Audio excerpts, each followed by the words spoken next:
you and we started this year saying we're going to decrease events, and then I think you're increasing again, and then the last couple of weeks I've been invited to a couple of things. There's travel involved, and they all sound fun. But so what's your updated outlook on this? I won't match the number of events that I did last year, which was 200 days traveling. Right? It was in your slide deck for the conference I'm presenting. I think it was 30 something or 40 something, and those were main events. That doesn't count corporate events. Yeah. On top of it, where like it's a lot. We're getting customers and stuff like that. So I had, for more than half the year, I had events. And if you add those in, it'd probably get closer to 50-ish, which is a ton. I won't beat last year, but we're doing events this year. We're just being more picky. And what I mean by that is we're looking for events with thousands and thousands of people, and we're doing a better job vetting. I had a talk with my team recently because I went to an event in Florida somewhere. And when I went to this event, they said, yeah, it's one of the biggest home services event, and home service clients are really great for our SMB division. I did not get paid for speaking. We got sponsorship, didn't care for the speaking revenue. We're like, wait, this is going to be like Fishing with Dynamite, right event. I went in there. I spoke. No joke. Maybe 10, 15 attendees that were customers. The rest were agencies, and maybe 30, 40 people in the room total. And I told my team, I'm like, we need to do a better job vetting. It's not about the money. It's not about us getting compensated. Like they paid for airline ticket and hotel. It's not about any of that. I'd rather have paid our own dollars, which we're doing for the right events. Yep. And, some of these events, I'll speak in front of 5,000 attendees at my speech. Like, not the conference has 5,000 attendees. I'm talking about 5,000 people showing up for my speech. And the amount of revenue we collect, because it's the right audience, is way better than getting paid for a speaking gig. So we're being more selective, but I'm willing to be on the road for any of the right events. Yep. So that event, then, you thought it would be Fishing with Dynamite, but it wasn't. Yes. But when we look at our hit rates of selecting events like that, this one came inbound. We're usually doing a lot of outbounds for the right events. This one came inbound. And the inbound's like, dude, I know you, like so forth, so on. And I'm like, man. That's actually a good call out, because we do get a lot of inbound because we create content, right?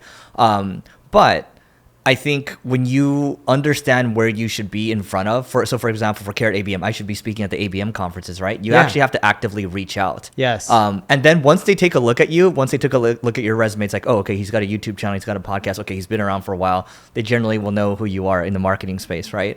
I think that helps give you a leg up. But you actually have to take matters into your own hands, because the events was like, I think HubSpot's, decent for us, right? I think, speaking at some other marketing software company events this year, that'll be okay. But I think I need to be at the ABM events. Yeah, so we put them in buckets. So we look at HubSpot as a really good event. We look at Web Summit as a really good event. There's a few other ones like that, like 𝗔𝗕𝗢𝗪𝗓. There's a few others. That one's in Germany that we look at as really good events. Some of them, though, like the HubSpots, the Web Summits, we look at them as really good events for branding and brand recognition and getting our name out there in the space. We look at certain other events like 𝗔𝗕𝗢𝗪𝗓, I think it's called that, yep, where it's a really good event to pick up customers. So we put them in buckets, and then we split our time, and it has to be a really good event for branding or a really good event for customers. When it's a really good event for customers, we don't worry too much if it has 1,000 attendees or 5,000 attendees. We don't want 100 attendees unless they're all potential customers and they're the right fit. But that's usually our bottom tier limit is like 100. And then we will speak at all of those events for revenue. And then any of the branding ones, we don't evaluate based on how many people attend the event. We base it on what stage am I speaking at and how many people can the stage fit? And then we look at how many people attend the total event, because then you do rough math on how many people you think will show up. And that we want to target at least 1,000, if not, if it's international, because international, you make less money per customer because they don't spend as much as the US. I don't mean that in a bad way. I'm just saying it's reality. International, we want thousands of people listening on a speech. While in the US, if it's 1,000 people in the room that I'm speaking to, we're okay with that. You know, the one thing I think we should add too, when we both spoke in Dubai, they handled travel, but we also got a situation where we said, hey, we want introductions. That was your idea. And then also we want to have a booth, right? And then they would hook you up with a booth. And so we both did that for our respective organizations. And I think that's a good thing, because sometimes they might not have a speaker budget, or they might have a speaker budget, but you say, hey, you don't need to give me the speaker budget. Just give me a booth, give me some introductions, and I'm good to go, because you're going to make a lot more off of that anyway. Yes, but let's go back to the Dubai event, right? I won't do any more of those. Same here. And we won't call it out. But yeah, it wasn't for our customers. No, because what ends up happening is we go there, speak, no customers. It's branding, but there wasn't enough people in the audience for it to be worth it for branding, and it was international, so those customers aren't going to pay as much as they would in the US or UK. And then the conference wasn't our ideal customer profile type, so the booth didn't pay off, and the introductions didn't pay off either. On the flip side, if I look at, and this is not even flip side, if I also look at the Germany event that we both went to, I won't call it out either. Yeah. We don't have to pay for anything. I won't do events like that either. Yeah. It's branding, but not enough.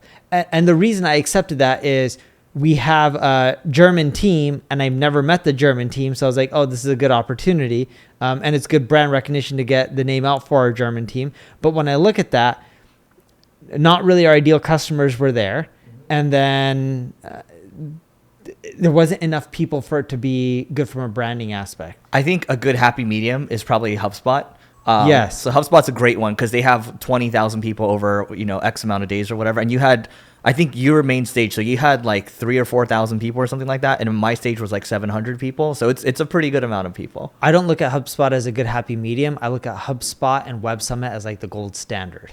Okay, go on. If you're in B2B, here's the deal. LinkedIn account-based marketing sucks, but it doesn't have to. With Carrot, it allows you to create personalized ads towards your customers and also personalized landing pages that align with the ads, so you're gonna have higher conversions, and influence pipeline reporting to prove that your ABM works. So if you wanna learn more, just go to carrot.ai and you can join the waitlist. Again, it's carrot, KARROT.ai, and we'll see you on the other side. Because I've been at enough events, it is hard to find the sheer number of qualified marketing employees in an organization that you'll find at, let's say, like a HubSpot. Because if another conference has 5,000 people listening on your speech, and let's say HubSpot has 3,000-4,000, what makes HubSpot better is, from a branding standpoint, they're all marketers. Most events, when you're pulling in that many people, they're not all working in a marketing division. They could be entrepreneurs looking to hire marketers, but the reality is if you look at the best marketing contracts that come out of a business, they tend to be run in an RFP format. They tend to be, you first get included from either procurement or people who work in the marketing department. So our play on HubSpot is, if you keep speaking enough, a lot of those employees keep switching from company to company, which is reality.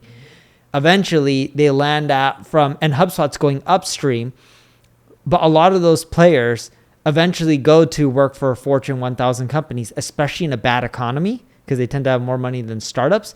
And then you end up picking up a lot of business because they end up having budgets at those corporations versus at the SMBs that they're at. Didn't you speak? So Adobe Summit's a pretty big conference too. Didn't you speak of that? No, I got paid to be an influencer. Okay. Well, okay, let's not talk about that one then, because it's not related to this. But this is our little kind of right way to approach event marketing in 2025. So that is it for today, guys. Please don't forget to rate, review, subscribe, and we'll see you tomorrow.